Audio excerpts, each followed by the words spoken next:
Avez-vous déjà eu l'impression de porter un masque présentant un visage au monde, tandis que quelque chose d'autre remue à l'intérieur? Peut-être que vous ressentez une traction déroutante entre qui vous vous montrez et les instincts ou les sentiments que vous essayez de garder cachés. Si oui, sachez que vous n'êtes pas seul. Ces conflits internes peuvent se sentir incroyablement déconcertants, vous laissant vous sentir perdu ou même comme un étranger à vous-même. Mais il y a une profonde sagesse disponible pour aider à naviguer à ce sujet. Carl Jung, un penseur pionnier, a plongé dans ces mêmes profondeurs de la psyché humaine. Il offre des informations puissantes sur les raisons pour lesquelles nous ressentons cela et ce que cela signifie vraiment. Rejoignez-moi alors que nous explorons son brillant cadre, promettant un précieux voyage vers la compréhension de ces dynamiques intérieures complexes et de la clarté. Carl Jung, dans sa profonde exploration de la psyché, a donné un nom à ce masque social, le personnage. Ce n'est pas nécessairement une mauvaise chose. En fait, il est essentiel pour le fonctionnement dans la société. Le personnage est le visage que nous présentons au monde, façonné par les attentes sociales, les normes culturelles et notre désir de s'intégrer ou de remplir des rôles spécifiques. C'est l'élève, le parent, le professionnel, l'ami, l'identité soigneusement organisée que nous projetons. Notre ego, le centre de notre personnalité consciente, s'investit souvent dans cette personnalité, croyant que c'est la totalité de qui nous sommes. Nous le développons, l'affinons et nous y accrochons souvent pour la sécurité et l'acceptation. Mais derrière cet extérieur souvent poli se trouve le vaste territoire souvent mystérieux de l'inconscient. C'est le domaine où résident les instincts, où les sentiments que nous jugeons inacceptables ont été poussés à la conscience consciente, et où les expériences qui ne correspondaient pas à la personnalité ont été réprimées. Il contient les aspects bruts et non filtrés de notre être. Jung a enseigné que cet inconscient contient non seulement du matériel personnel unique à notre histoire, mais aussi des couches plus profondes liées à l'inconscient collectif, remplies de modèles universels appelés archétypes.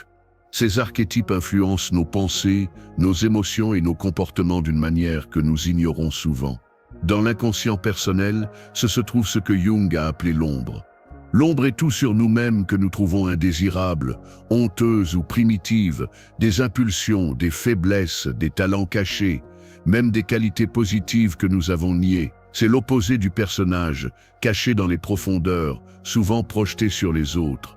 La tension entre le personnage soigneusement construit et le contenu dynamique de l'inconscient, en particulier l'ombre, est une source constante de conflits internes. Nous nous efforçons de maintenir le masque, craignant ce qui pourrait émerger si nous reconnaissons les parties cachées de nous-mêmes. Ce coïdeur de sentiments refusés et d'instincts inexprimés ne se contente pas de se contenter de soigneusement. L'inconscient cherche constamment l'expression. Il peut se manifester dans des angoisses apparemment inexplicables, des explosions soudaines d'émotions qui se sentent étrangères ou des modèles de comportement persistants qui sapent nos intentions conscientes. Parfois, l'inconscient communique à travers la langue symbolique des rêves. Les symboles de nos rêves ne sont pas aléatoires. Jung les considérait comme des messages de l'inconscient, essayant d'attirer le matériel caché à notre attention. Comprendre ces symboles peut offrir des informations inestimables sur les aspects de nous-mêmes que nous avons négligés ou réprimés. Le voyage que Jung a décrit, le processus d'individuation, consiste à devenir progressivement conscient de la totalité de notre être, intégrant le matériel inconscient, y compris l'ombre avec l'ego conscient. Il s'agit d'aller au-delà de l'identification uniquement avec le personnage pour se connecter avec le noyau plus profond et plus authentique du terme de soi. Le terme de Jung pour la totalité de la psyché, le centre de régulation qui englobe à la fois conscient et inconscient. Ce processus ne consiste pas à éradiquer le personnage ou l'inconscient, il s'agit de favoriser une relation entre eux, permettant un sens de soi plus complet et intégré.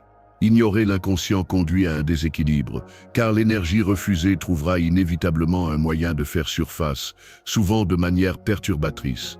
Embrasser le défi d'explorer ces profondeurs cachées, aussi inconfortables qu'elles puissent ressentir, est fondamental pour la croissance psychologique et la résilience. Cela nous permet de comprendre pourquoi certains modèles se répètent dans nos vies, pourquoi nous nous sentons attirés par certaines personnes ou idées, et pourquoi nous avons parfois l'impression de vivre un mensonge derrière le masque. C'est un chemin vers une plus grande complétude, où le masque devient moins une façade rigide et plus d'une frontière flexible, permettant une connexion authentique à la fois en interne et en externe. Cette exploration peut être intimidante, mais elle est finalement stimulante. Cela implique de prêter attention non seulement au visage que nous montrons au monde, mais aux chuchotements de l'intérieur, les subtiles poussées de l'inconscient. Cela signifie oser regarder l'ombre, non pas le condamner, mais comprendre ses origines et intégrer son énergie. Cela signifie reconnaître que le personnage, bien que utile, n'est qu'une partie d'une image beaucoup plus grande, plus riche et plus complexe. L'inconscient contient non seulement les peurs et les instincts réprimés, mais aussi un immense potentiel créatif, une sagesse inexploitée et le plan pour notre chemin unique d'individuation. Regarder l'ombre peut être troublant, car il tient ces parties de nous-mêmes que nous avons jugées inacceptables, ces instincts, ces impulsions et les faiblesses que nous avons cachées.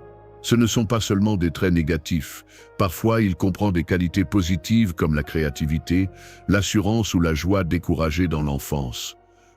Lorsque nous ne reconnaissons pas cet aspect caché, l'énergie ne disparaît pas simplement. Au lieu de cela, il fonctionne souvent de manière autonome à partir de l'inconscient, influençant notre comportement d'une manière que nous ne comprenons pas. Cela peut se manifester comme une projection, où nous voyons les traits mêmes que nous refusons en nous-mêmes chez les autres, conduisant à un jugement, à des conflits et à des malentendus. Il est plus facile de pointer le doigt vers l'extérieur que de regarder vers l'intérieur de nos propres qualités désavées. Cette posture défensive, tout en protégeant l'ego fragile de l'inconfort, entrave finalement notre croissance et nous empêche de nous voir clairement et les autres. L'inconscient, cependant, cherche constamment l'équilibre et l'intégration. Il essaie de communiquer avec l'esprit conscient, souvent à travers la langue des rêves. Carl Jung considérait les rêves non pas comme un bruit aléatoire, mais comme des messages significatifs de l'inconscient, offrant des symboles et des récits qui peuvent éclairer notre paysage intérieur, y compris le contenu de l'ombre. En faisant attention à ces symboles dans nos rêves, nous pouvons mieux comprendre ce qui doit être mis à la lumière de la conscience. Ces symboles agissent comme des ponts entre le monde connu de l'ego et le vaste territoire inconnu de l'inconscient, nous guidant vers une compréhension plus profonde de nous-mêmes. Explorer l'ombre ne consiste pas à devenir ce que nous avons rejeté. Il s'agit de le comprendre, d'intégrer son énergie et de récupérer le pouvoir et l'authenticité qui ont été perdus dans le processus de répression. Il s'agit de réaliser que ces traits, lorsqu'ils sont reconnus et compris, peuvent être transformés ou gérés consciemment plutôt que d'agir inconsciemment. Reconnaître l'agression, par exemple, ne signifie pas devenir violent, mais peut-être canaliser cette énergie dans une affirmation ou une limite. Reconnaître la peur n'est pas d'être paralysé, mais de comprendre sa source pour développer le courage. Cette intégration est vitale pour l'ego de mûrir et de se déplacer vers un lien plus fort avec le soi, qui représente la totalité de la psyché, le centre de guidage de l'individuation. Le voyage de l'individuation, tel que décrit par Jung, est précisément ce processus de vie à vie pour devenir un individu intégré et à faire face à l'ombre est une partie non négociable de ce voyage. Cela implique de naviguer dans la relation complexe entre le personnage que nous présentons au monde, l'ego qui est le centre de notre conscience consciente, les profondeurs de l'inconscient où réside l'ombre et le potentiel transcendant du soi. Nous rencontrons également des modèles ou des archétypes universels au sein de l'inconscient qui façonnent nos expériences et peuvent être vus se manifester dans nos rêves, nos relations et même dans des moments de synchronicité. Ces coïncidences significatives qui semblent suggérer un ordre plus profond et sous-jacent reliant nos mondes intérieurs et extérieurs. Ces événements synchronistes peuvent parfois servir de coup de pouce puissant de l'inconscient, attirant notre attention sur quelque chose d'important qui pourrait nous manquer. Travailler avec l'ombre nécessite du courage et de la compassion, à la fois pour nous-mêmes et pour les parties que nous avons cachées. C'est un processus d'étendue de l'empathie aux aspects remués de notre personnalité, en comprenant qu'ils se sont développés comme mécanismes d'adaptation ou ont été rejetés en raison de pression sociétale ou familiale. Il s'agit de guérir la scission à l'intérieur, de passer d'un sens fragmenté de soi vers un sens plus unifié. L'ego, dans ce processus, apprend à maintenir la tension de ses opposés, la lumière et l'obscurité, les acceptables et l'inacceptable sans s'effondrer dans le jugement ou le déni. Cette capacité à contenir la complexité est une caractéristique de la maturité psychologique et essentielle pour accéder à la sagesse et au potentiel détenu dans l'inconscient. Lorsque l'ombre est refusée, elle ne cesse d'exister. Au lieu de cela, il opère à partir des profondeurs de l'inconscient, exerçant une influence en dehors de notre conscience consciente. Cette énergie non reconnue peut trouver des débouchés malsains. L'une des façons les plus courantes que l'ombre non intégrée se manifeste par la projection. Nous voyons chez les autres ce que nous refusons de voir en nous-mêmes. Les traits que nous trouvons les plus irritants, méprisables ou même fascinants chez les autres sont souvent des images reflétantes de nos propres aspects de l'ombre reniée.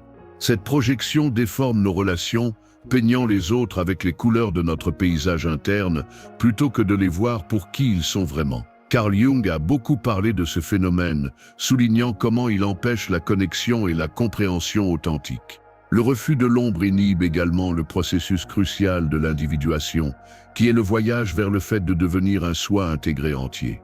L'individuation ne concerne pas la perfection, il s'agit de compléter, de réconcilier les différentes parties de notre psyché, y compris l'ombre, le personnage et l'ego, sous le potentiel directeur de soi. Lorsque nous repoussons l'ombre, nous restons fragmentés. L'énergie contenue dans les parties refusées devient stagnée ou éclate de manière imprévisible, conduisant à l'auto-sabotage, aux explosions émotionnelles volatiles ou aux conflits internes chroniques.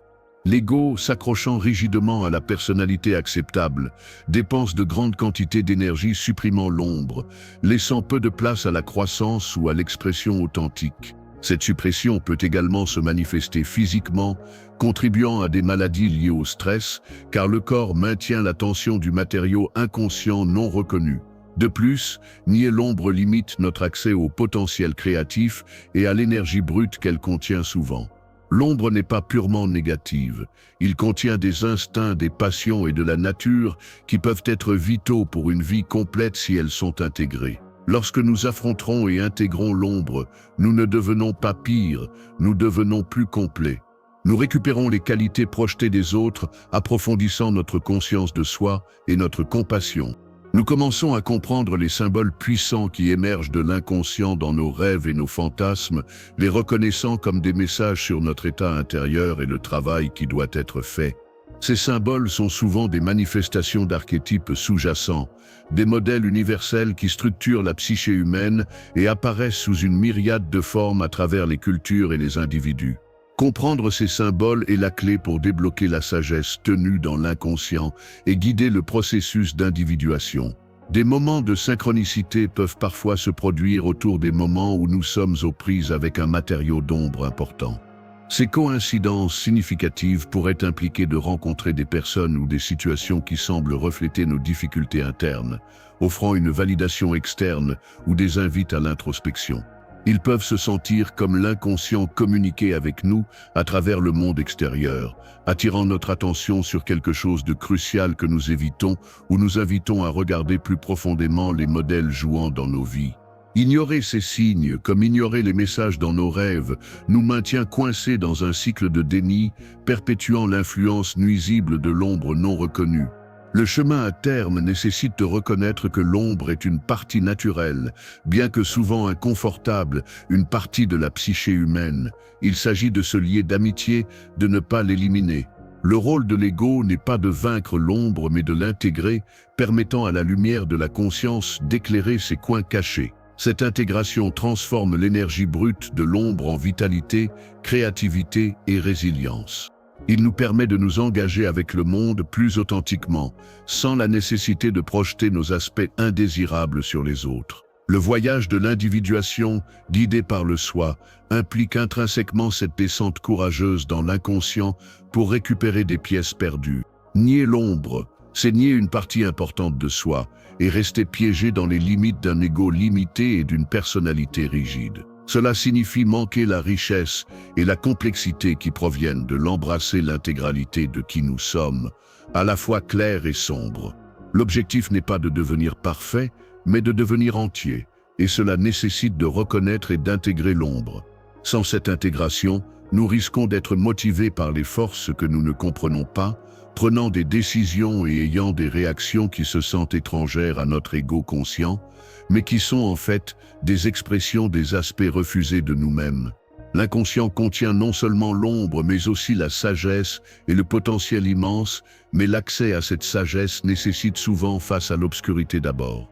C'est un processus continu de dialogue entre l'ego conscient et le vaste inconscient, informé par les modèles archétypaux et guidé par l'évolution de la compréhension du soi. Cette résistance à la reconnaissance de l'ombre crée une structure psychique fragile. Le personnage, au lieu d'être une interface flexible avec le monde, devient un masque rigide conçu pour maintenir l'illusion de la perfection. Cette personnalité parfaite, soutenue par un ego gonflé qui ne peut tolérer le moindre soupçon d'imperfection, doit nier ou projeter agressivement tout ce qui contredit son image de soi de la pureté morale. C'est un mécanisme de défense contre la vulnérabilité d'être humain. Pour Carl Jung, la compréhension de cette dynamique était cruciale. Il a vu comment le déni de l'ombre n'était pas seulement un problème personnel, mais pouvait se manifester au niveau collectif, conduisant à des boucs émissaires et à des conflits. Lorsque les individus refusent de voir leur propre capacité de préjudice, ils le trouvent inévitablement amplifié dans les autres, projetant leur ombre rejetée sur des groupes ou des individus jugés mauvais. Cette projection renforce leur propre sentiment de supériorité fragile, ce qui les rend justifiés à condamner, à manipuler ou même à nuire à ceux qui portent leur obscurité refusée. Le matériel inconscient, en particulier l'ombre, ne disparaît pas simplement lorsqu'il est refusé. Il accumule de l'énergie, faisant souvent surface de manière inattendue. Cela pourrait se faire à travers des explosions soudaines et inexplicables de la colère, des peurs irrationnelles ou des attitudes de jugement qui se sentent disproportionnées avec la situation. Ce sont des cas où l'ombre refusée entre les défenses de l'ego. Le voyage de l'individuation, la voie de devenir un soi entier, comme envisagé par Carl Jung, est fondamentalement bloqué lorsque l'ombre est reniée. L'auto nous appelle vers l'intégration, vers l'adoption de tous les aspects de notre être, mais l'ego s'accrochant à son image de pureté morale bloque ce chemin. Il empêche l'accès aux couches plus profondes de l'inconscient, qui contiennent non seulement l'ombre mais aussi un immense potentiel créatif et la sagesse qui attendent d'être intégrés.